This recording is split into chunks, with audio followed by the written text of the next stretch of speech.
And obviously you love the work you're doing and you pour a lot into it, but you also have the ability to go travel and take trips. And you're in that point of really being job optional, which I think is such a powerful place to be. What was the strategies that you used to get to that point where you could start having that type of income coming in? Well, it started off really with leaving my job. So I was doing mortgages and I left that in 2019 to just become my own boss. I wanted to really have my effort build wealth for me and my family instead of that effort build wealth for the company I was working for. So when I left my job, October of 2019, I started doing wholesaling and flipping houses. And I did pretty well quickly. By March of 2020, I had done 8 real estate deals, 0 marketing. I didn't spend $1. I would just go to local meetups and I would scour Instagram to find out where people were going to be at. And I would just go introduce myself. I would just go make friends with people. And by doing that, I was brought in on deals. And yeah, I was doing well, but I had started realizing that if you wholesale a deal, if you flip a house, you're making capital gains income. So you're still taxed pretty high. Yeah. And taxes suck. I hate taxes. To this day, I can't stand them, right? I think I'm like every other American. So I started thinking like, well, how can I pay less taxes? And I started researching. And if you hold on to properties, if you own them, you can start writing off depreciation. You have different write-offs you can take so you can lower your taxable income. And then you just pay less. So I'm like, all right, how can I start holding on to properties? I knew about this method called the Burr method: buy, renovate, rent, refinance, repeat. My last name is Burr. So I'm like, I'm Mr. Burr. How about I become Mr. Burr, as you see on the wall here? And I just started coining myself as that guy. I made a music video. It's like a spoof music video. Anyone who wants to check it out, go to my YouTube channel, Mr._Burr. It's the first video I ever uploaded. It's just me and my friend Templeton Walker. We're rapping and it's hilarious. But basically I started holding on to properties and building my wealth by actually owning things instead of selling them. And then I realized like, all right, well, the people that make the most money in real estate all the time is the bank. The lenders, right? Think about if you're a flipper, you have to get a hard money loan. You have to get a private money loan. You could make 0 money on that deal. You could lose money on the deal, but who always gets paid? The lenders. The bank always makes the money. So I'm like, all right, I need to become the bank. And when I started thinking like that, I actually heard a podcast with this guy by the name of Chris Noggle. He was talking about he's awesome. He was talking about how to become the bank. And I'm like, that's what I need. Right. So I went down that rabbit hole. I started researching it. I got on a phone call with Chris, actually started doing what he practices and then using it with all my real estate. And I realized I was able to multiply money by being the investor, but also being the bank on those deals. So think about that. I'm making money as the investor, but I'm also making money as the bank.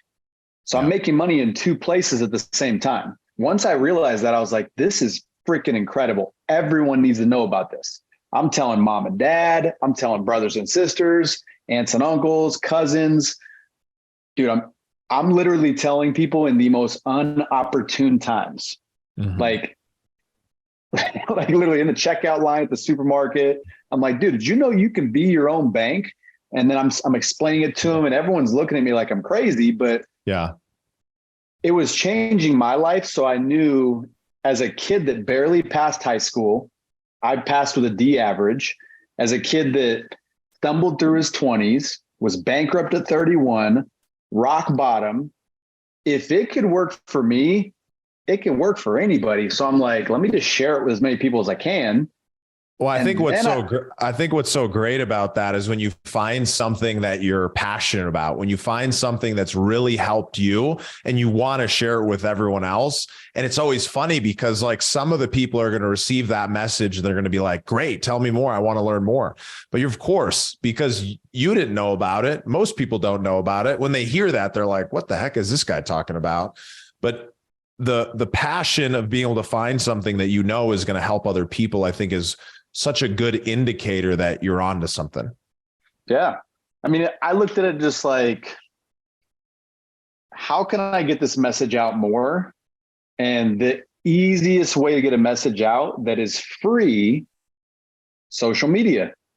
So I just started putting out videos about it. My third video, it was me sitting in my car talking about how to get all the money back for any car you'll ever buy, drive, and own by using the concept of being your own bank. I went to bed, woke up the next morning, I had 17,000 followers like that. Everyone started asking me how to get a policy, how to do this, how to become their own bank. So I kept making more videos. And then I realized like, all right, all these people are asking me how to do this. What I was doing was sending them to Chris, because that's how I did it. I'm just sending them to Chris, 10, 15, 20 people a day. And then it hit me one day. I'm like, why am I giving all this business to Chris? Why don't I be Chris and be the guy that sets up people to be their own bank? So March of 2021, I started doing that. And since then, I've set up over 1,300 people to be their own bank. That's added a whole nother stream of income for me. This year, I'll make probably $1.3 million just from that. And it just came from helping people do what I learned. It's been incredible, man. Yeah. What I really hear here summarizing is, number one, you started using the Burr method, which is really buying rental properties, doing some renovations, pulling out the cash. Then second, you started using infinite banking as a tool to take the money that you had earned, putting it into a policy, doing that in a unique and creative way, and then lending that money back to the real estate company that you created in order to be able to continue to have that money investing and moving for you. And because you're borrowing money at one rate and you're lending at another rate, you're making a return on that. So you're making a return in two different ways. And then the third thing you did was you built another business, a consultancy, an insurance agent business, essentially, where you're taking those qualified people and you're bringing them through a process, teaching them some of the same things that you've been able to learn. And that's led you to creating more earned income that you're then able to invest.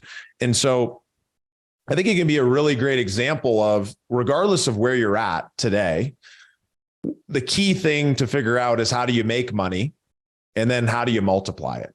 So you got to make money through the active business, through the activities you're doing, through maybe going and finding a new niche or something that you're passionate about that you can deliver value to other people. You earn that income and then you multiply money by going and investing, and you're bringing something unique to the table by putting that money into an insurance policy, which is another form of investing, and then being able to use the money from that cash value life insurance policy to then reinvest back into the real estate. So from the investing perspective, how would you say, from a time perspective, what's the split of where you're spending your time? Are you spending 10% on real estate? You're spending 50%? Talk to me a little bit about that. So I'm glad that you actually mentioned it was a life insurance policy, because I try to refrain from mentioning that. As soon as I mention it's life insurance, people's like blinders go up. They just think it's some sort of scam, but they think of like a regular whole life insurance policy. What we do is totally different. It's not built for the death benefit. It's built for the cash value. Yeah. So yeah, as far as split goes, I would say most of it now is geared towards how can I create passive income? Like my Airbnbs, that's what I own with the Burr method, all Airbnbs. They're not really that passive.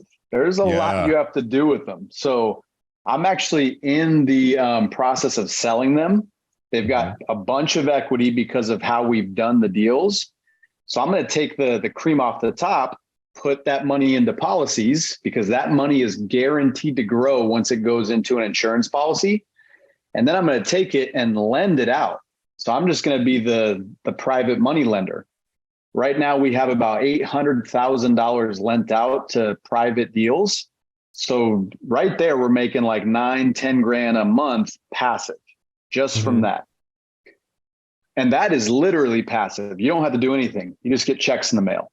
So most of my energy now is spent on just creating videos so I can get people into a funnel and they can watch a video that shows them how infinite banking works. And then they get on a call with someone on my team. I used to take all the calls. Now I just have my team do it. And they set up a policy. And then from there, I'm just focused on building relationships. How can I get more money moving? How can I get more money growing without me having to work at all? So that's really the thing. I don't spend a lot of time on real estate. I just kind of try to make creative videos, spend the rest of my time traveling and doing cool stuff. And I think what's inspiring about seeing this example is that when you actually break down what you've done, Devin, is that you were in a position where you were earning earned income in your career. You took some of that earned income and you started investing it into real estate that you needed to do actively, right? Things that you would exchange your time, but you'd also invest, and that would then drive a much higher return than if you were going to do some other strategy. You chose Airbnb and Burr. So you connected those two different strategies together.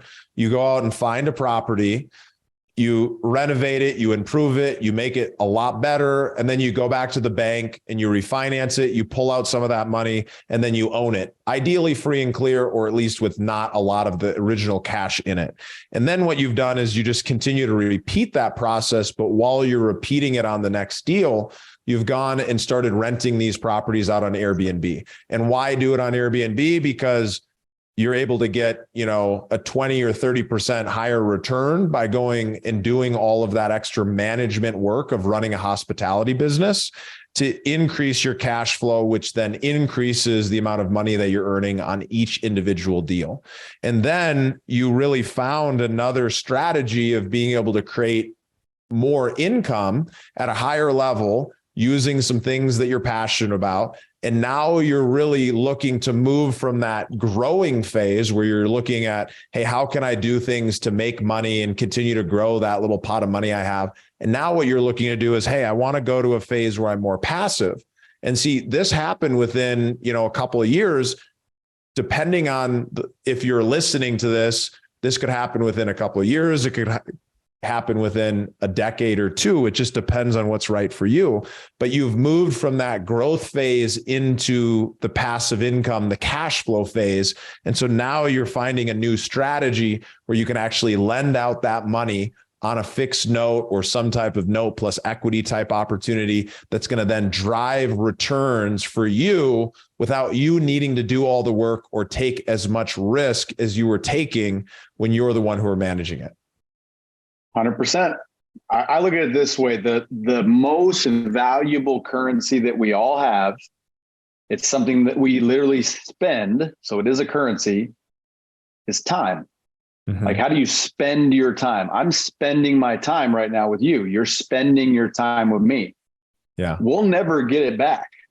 It's spent, it's gone. It is the most valuable currency. So how do you want to spend your time? I want to spend my time creating memories, right? Experiences. So we just booked a trip right before we got on this podcast. My wife and I just booked a trip to Switzerland. We're going at the end of June. We're going to the Bahamas at the beginning of June. We just got back from Maui. Like, I want to spend time doing that. I don't want to have to spend my time worrying about how I'm going to make money. I just want my money to make money for me. I look at money as little soldiers, little green soldiers. Yep. I'm going to send those soldiers out, and I want them to make little soldier babies. Yep. And I want those little soldier babies to come back. Now I've got more soldiers. I'm going to deploy those ones out. Those are going to make more babies. They come back to me, send them out again. And as long as you can do that with first putting your money into a place that's guaranteed to grow, you can never lose money. Thank you for listening to the Investor Mindset Podcast. If you like what you heard, make sure to rate, review, subscribe, and share it with a friend. Head over to theinvestormindset.com to join the Insider Club, where we share tools and strategies from the top investors and entrepreneurs on how to take it to the next level.